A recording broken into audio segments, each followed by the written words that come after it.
Most people thought Tunisia's World Cup story was already falling apart, but then, out of nowhere, one of international football's most recognizable managers stepped back into the spotlight. Hervé Renard is back, and this time, he's walking straight into a World Cup rescue mission that looks almost impossible.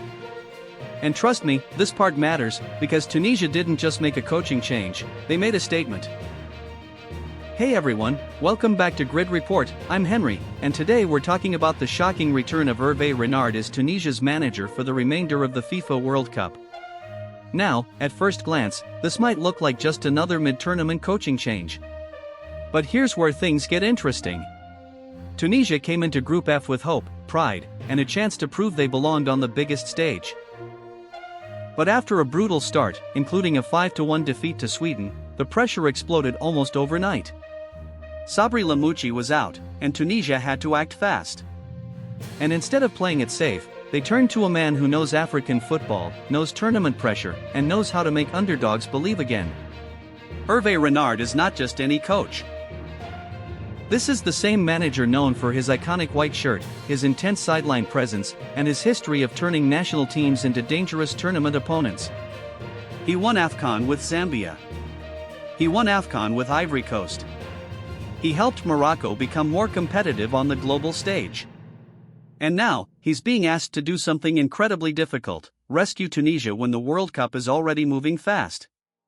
But here's the problem. Tunisia's situation is not comfortable. Group F has been unforgiving, with the Netherlands, Japan, and Sweden all fighting hard, and Tunisia sitting under serious pressure. Against Japan, Tunisia struggled again, while Japan looked sharp, organized, and confident. That's why Renard's return feels so dramatic. He isn't taking over a team with weeks to prepare. He's taking over in the middle of chaos, with confidence low, criticism rising, and fans wondering if there's still any way back. And honestly, that's what makes this story so compelling.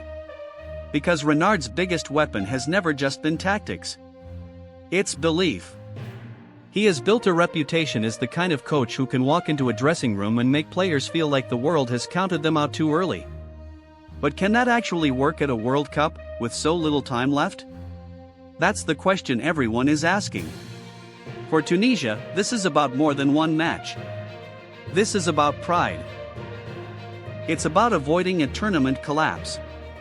It's about showing fans back home that even when the numbers look bad, the fight is not over. And for Renard, this is personal too. Every time he returns to the international stage, people remember the past miracles. They remember Zambia. They remember Ivory Coast. They remember Morocco. But now, he has to prove he can still create that magic under the brightest lights in football. Now this is where the story changes. If Tunisia responds, even with one strong performance, Renard's appointment will look like a masterstroke. But if Tunisia continues to struggle, people will ask whether this move came too late. That's the brutal reality of tournament football. You don't get months to fix problems. You get days. Sometimes only hours. And every mistake becomes global news. Still, this is exactly the kind of impossible challenge Renard seems built for. A wounded team. A desperate fan base. A World Cup stage. And one final chance to rewrite the story before it ends.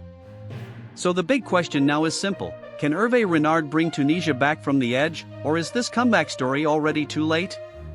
Let me know in the comments, is Renard the right man for Tunisia, or did Tunisia wait too long to make this move? And if you're following the World Cup drama, make sure to stay with Grid Report, because this tournament is getting crazier by the day.